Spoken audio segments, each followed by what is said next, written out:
Hi guys, welcome back to your weekly dose of life-work balance. In this video, I'll share tips on how to build resilience to help you deal with and bounce back from difficulties and challenges, reduce stress, and find enjoyment in life. My name is Sabrina Cadini. I'm your holistic precision life coach and the creator of the life-work balance system, helping you live and work better by prioritizing yourself with customized lifestyle changes. If you'd like to learn more, make sure you subscribe to my channel and click the bell to receive notifications every time I have new content for you. Do you ever feel stuck or helpless or irritable on certain days when things go wrong? You may start to think that your life is falling apart and everything seems to play against you. Or when you face a crisis, it takes you days or months to recover mentally and emotionally. And then you speak to some of your friends and they seem to live a happy, serene life and they have a positive outlook and keep moving forward even after unfortunate events or circumstances. What your friends have is called resilience, the ability to adapt to new circumstances quickly, to cope with and recover from setbacks and thrive during those changes, no matter what.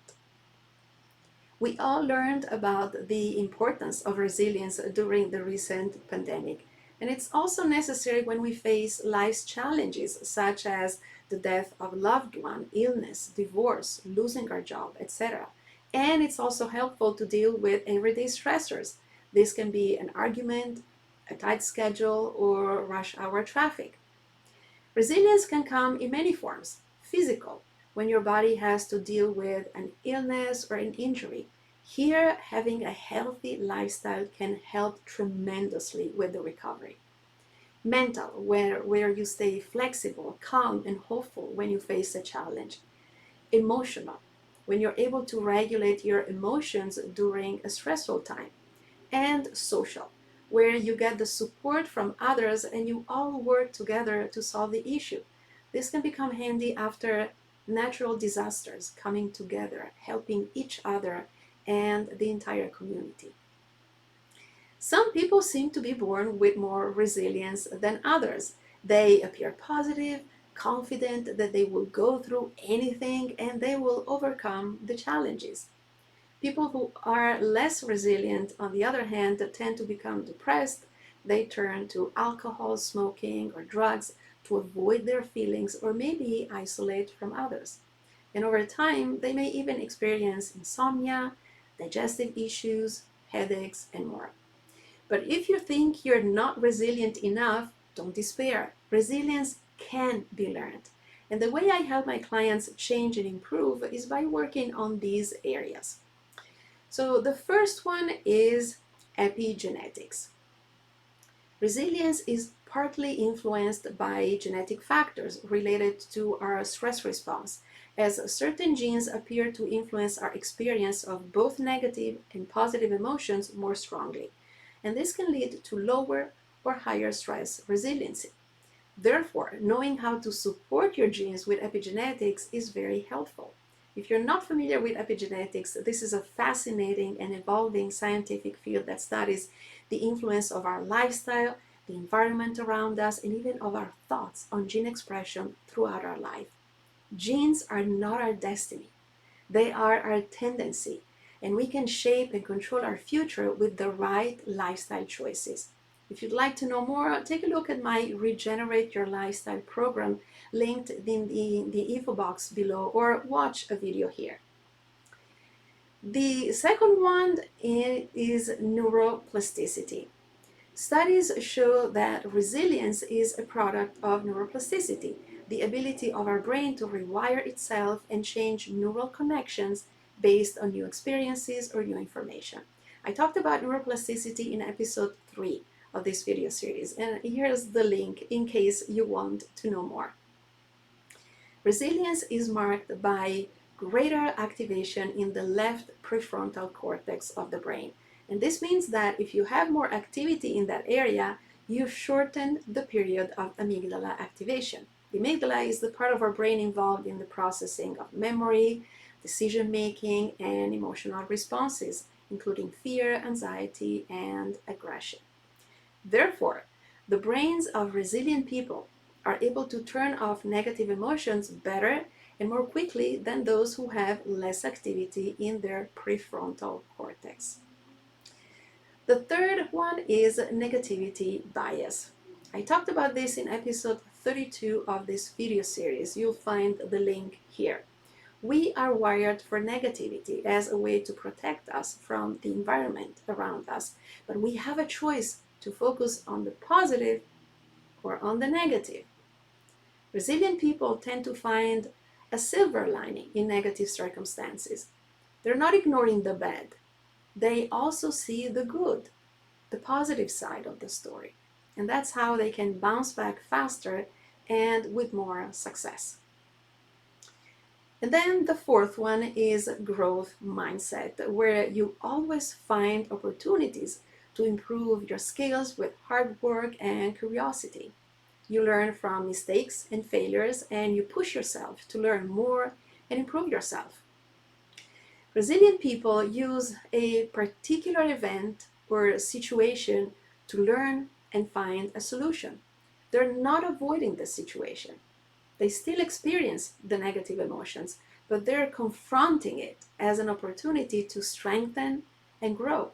And by doing so, they increase confidence, being able to face the situation instead of running away from it. And next time they have to face something similar, they will be better prepared and stronger.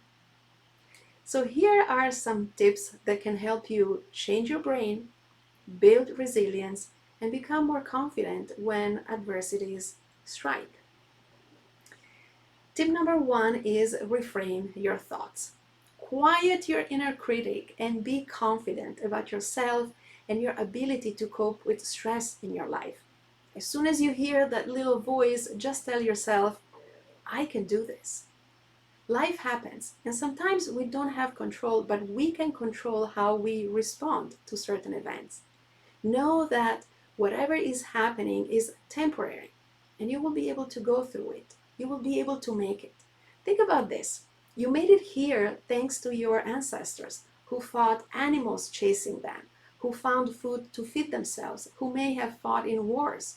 You are here now because they survived. They were resilient, and you will be too. Focusing on the positive can help you become more flexible, an essential part of resilience, because you learn to respond in a better way when you face a challenge or a crisis. It also allows you to maintain a sense of control and come up with strategies and solutions to solve the problem and take action. Remember, giving up should never be the solution. Tip number two, be grateful. Just like resilient people do, count the blessings and realize that this may have happened, but you still have other positive things or important people in your life that you may have taken for granted until now. And this puts everything in perspective. I will talk about gratitude and journaling in the next episode, so stay tuned. Tip number three is practice mindfulness. This is an excellent way to reduce the likelihood of feeling or becoming overwhelmed and reactive. When you focus on and live in the present, you're not thinking about the past that can make you frustrated or depressed, and you're not thinking about the future, which can make you fearful. You are here, now, and you can evaluate any situation with more clarity, making better decisions. Check out more tips from episode 32 mentioned earlier, where I talked about negativity bias. Building resilience is an integral part of my program Reframe and Thrive, focused entirely on stress, anxiety, and burnout. It's a 6-week program that will help you learn how the stress response works and its effects on our body and brain. Identify the type of pressure you're experiencing. Is it stress? Is it anxiety? Is it burnout? It will also help you recognize your triggers and create your reframe toolkit with personalized strategies and techniques to reframe your stress response, shift your mindset, build resilience, and reclaim your energy, purpose, focus, and joy in your life. Not to mention precious time for sustained success. I will add the link to the program below so that you can check it out, and you can always schedule a complimentary clarity call with me to discuss more in detail and see if this is the best solution for you before you make a decision. I will see you in episode 51 of your weekly dose of life work balance next week, where we'll go back to the care pillar and I'll share tips on practicing gratitude with journaling to increase mindfulness, boost your well being, and make positive changes throughout your life. If you liked this video and you want to see more, make sure you share it with all of your friends, give it thumbs up, subscribe to my channel, and click the bell so you will get notified when I have new video content. Thank you so much for watching, and don't forget to live life fully. See you soon.